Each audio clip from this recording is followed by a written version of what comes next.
Starter dari dalam hati. Bila ada sebuah mobil yang mogok, maka biasanya mobil itu akan didorong supaya tidak hanya diam di tempat yang sama.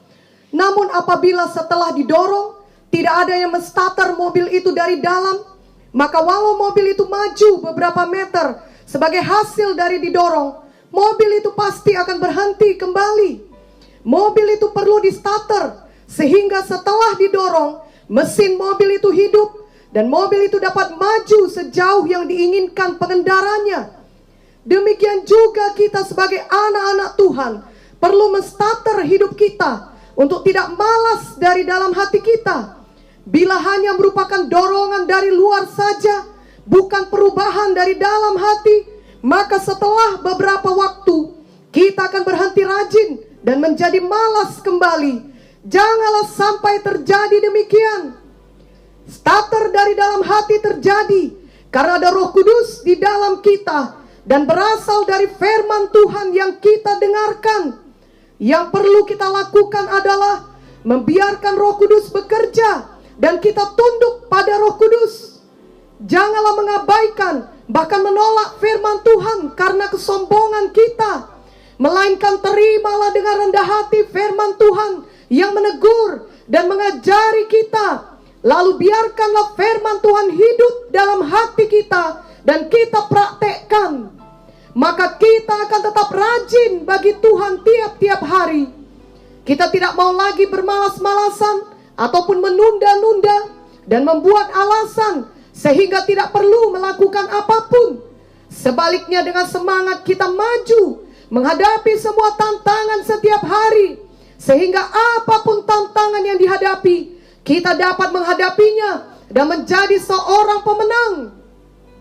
Sikap hati dan gaya hidup seperti ini perlu kita miliki, khususnya di era pandemi COVID-19 ini, di mana ada banyak tantangan dan kita harus melakukan adaptasi kebiasaan baru.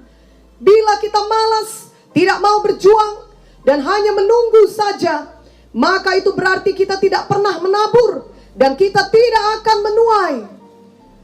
Janganlah kiranya ada anak-anak Tuhan yang dikenal sebagai orang yang malas, sebab tentunya hal itu tidak menjadi berkat dan tidak menjadi terang bagi sekelilingnya.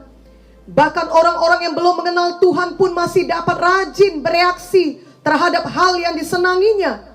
Kita dapat melihat contoh seperti ini di dalam pertandingan bola. Para penonton yang fanatik selalu merespon dengan rajin situasi yang terjadi pada saat pertandingan bola. Kalau terjadi gol, maka mereka semua berteriak dan bertepuk tangan gembira. Tentunya kita bukan hanya perlu sekedar rajin bersorak di pertandingan bola seperti contoh ini, namun kita perlu memiliki kerajinan yang benar dan sejati. Kerajinan sejati adalah rajin berbuat baik. Ada juga orang-orang yang rajin berbuat jahat. Mazmur 36 ayat 5 berkata, kejahatan dirancangkannya di tempat tidurnya, ia menempatkan dirinya di jalan yang tidak baik, apa yang jahat tidak ditolaknya. Orang-orang seperti ini rajin, sampai di tempat tidur pun dia rajin. Namun sayangnya ia rajin untuk merencanakan kejahatan. Janganlah ada di antara kita yang mau bersikap dan berbuat demikian. Kita sebagai anak Tuhan harus selalu rajin dalam hidup kita, yakni rajin untuk berbuat baik, karena itu adalah sifat Tuhan. Dan memang Tuhan mau kita menjadi umatnya yang kudus dan rajin berbuat baik. Titus 2 ayat 14 berkata, yang telah menyerahkan dirinya bagi kita untuk membebaskan kita dari segala kejahatan dan untuk menguduskan bagi dirinya suatu umat kepunyaannya sendiri yang rajin berbuat baik. Dalam Lukas 12 ayat 13 sampai 21 ada kisah mengenai orang kaya yang bodoh. Orang kaya ini tentunya seorang yang rajin sehingga ia dapat menjadi kaya dalam hidupnya. Namun dalam pandangan Tuhan, dia adalah orang yang bodoh, dan pada akhirnya dia mengalami kebinasaan karena dia tidak kaya di hadapan Tuhan. Lukas 12 ayat 20 sampai 21 menuliskan, Tetapi firman Allah kepadanya, "Hai engkau orang bodoh, pada malam ini juga jiwamu akan diambil daripadamu. Dan apa yang telah kau sediakan, untuk siapakah itu nanti?" Demikianlah jadinya dengan orang yang mengumpulkan harta bagi dirinya sendiri, jikalau ia tidak kaya di hadapan Allah. Biarlah kita memiliki kerajinan yang sejati dan kekayaan yang sejati pula, yakni kita kaya di hadapan Tuhan, sehingga kita tidak menjadi seperti orang kaya yang bodoh ini. Kita tidak hanya rajin untuk kepentingan kita, yakni saat kita diuntungkan secara materi, namun bila menyangkut pengorbanan atau hal-hal rohani, kita berubah menjadi orang yang kurang rajin. Artinya kita menghindari hal-hal tersebut. Kerajinan seharusnya menjadi gaya hidup kita, dan justru kita terlebih lagi rajin untuk pelebaran kerajaan sorga, yakni untuk melayani Tuhan, melayani jiwa-jiwa, untuk berkorban bagi orang lain, untuk melakukan banyak kebajikan. Walau pendapat seperti ini mungkin tidak populer, namun sebenarnya inilah gaya hidup yang benar di hadapan Tuhan. 1 Timotius 6 ayat 18 sampai 19 berkata, "Peringatkanlah agar mereka itu berbuat baik, menjadi kaya dalam kebajikan, suka memberi dan membagi, dan dengan demikian mengumpulkan suatu harta sebagai dasar yang baik bagi dirinya di waktu yang akan datang, untuk mencapai hidup yang sebenarnya." Marilah kita sungguh-sungguh rajin dalam pekerjaan kita. Dan tentunya sebagai anak Tuhan, marilah kita rajin berdoa dan rajin belajar firman Tuhan.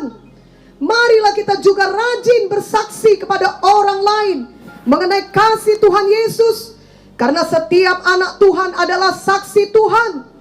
Marilah kita semua bertumbuh dalam kerajinan kita untuk hal kerajaan sorga.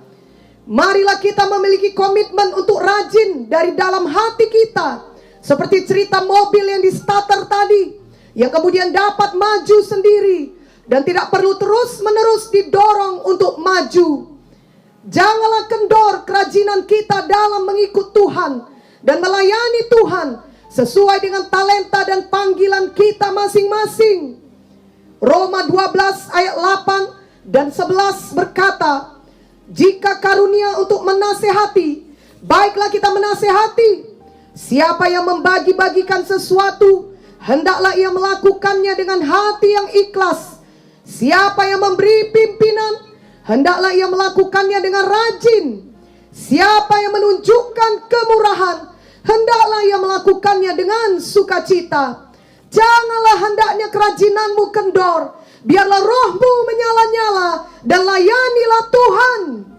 Saat menulis playlist ini, kami diingatkan akan bolang kami, khususnya karena tanggal 17 Januari adalah tanggal lahirnya beliau. Bolang kami atau ayah ibu Munte, yakni pendeta R. Sembiring, selalu menyala-nyala melayani Tuhan sampai di hari tuanya. Ia berumur 89 tahun ketika ia pulang ke sorga. Hanya berkisar 2 bulan lagi ia akan berumur 90 tahun. Bolang tetap rajin berbuat baik bagi Tuhan. Walaupun umurnya sudah lanjut, Bolang selalu mengunjungi jiwa-jiwa, baik yang berkekurangan, yang sakit, yang berasal dari berbagai suku dan ras.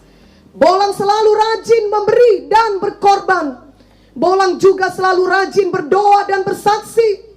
Di bulan terakhir sebelum ia pulang ke sorga, ia masih ikut membaptis jiwa-jiwa. Dan di hari terakhir hidupnya, ia masih ikut berdoa syafaat. Bolang tidak kendor dalam hal kerajinannya mengikut Tuhan dan melayani Tuhan, karena ia sangat mengasihi Tuhan dengan segenap hatinya.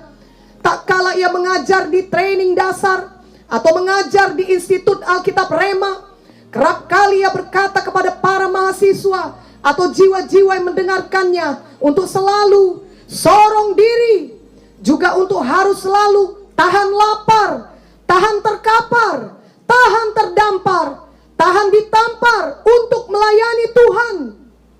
Ucapan-ucapan Bolang tersebut masih diingat oleh banyak orang di mana ucapan itu menggambarkan gaya hidupnya yang tidak mau mundur dalam melayani Tuhan walau apapun yang terjadi.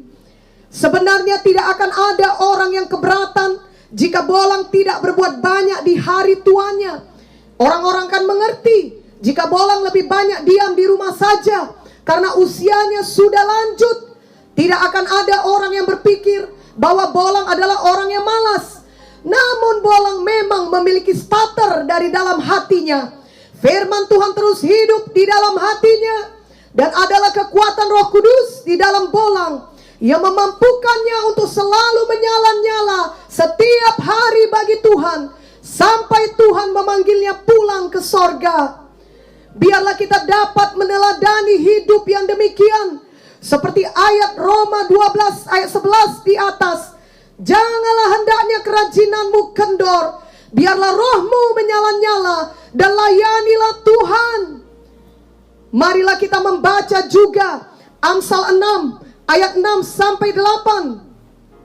Hai pemalas, pergilah kepada semut, perhatikanlah lakunya dan jadilah bijak.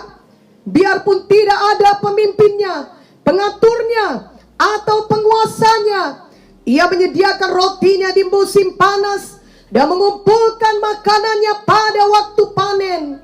Kiranya mulai hari ini, ada atau tidak ada orang yang mengawasi kita, kita tetap rajin. Ketika dipuji atau tidak dipuji, kita tetap rajin. Gaya hidup rajin kita praktekkan dalam pekerjaan kita, apalagi dalam hidup kerohanian kita. Karena itulah yang terpenting dan yang bertahan sampai kekekalan. Kolose 3 ayat 23 berkata, apapun juga yang kamu perbuat, perbuatlah dengan segenap hatimu, seperti untuk Tuhan dan bukan untuk manusia. Kamu tahu bahwa dari Tuhanlah kamu akan menerima bagian yang ditentukan bagimu sebagai upah. Kristus adalah Tuhan dan kamu hambanya. Tuhan melihat jauh ke dalam hati kita, dan apa yang ada di dalam hati kita akan tercermin atau terlihat dari perbuatan kita. Amsal 13 ayat 4 berkata, hati si pemalas penuh keinginan tetapi sia-sia, sedangkan hati orang rajin diberi kelimpahan. Tuhan Yesus adalah Tuhan yang adil. Dia akan bertindak untuk memberkati kita dan memunculkan kebenaran kita. Marilah kita rajin dari dalam hati kita. Ada starter dari dalam hati kita. Marilah kita tetap rajin menabur dalam segala situasi. Maka kita akan menuai kelimpahan dari setiap taburan kita tersebut, baik dalam hidup kita sekarang di dunia ini maupun kelak setelah kita meninggalkan dunia ini. Amin.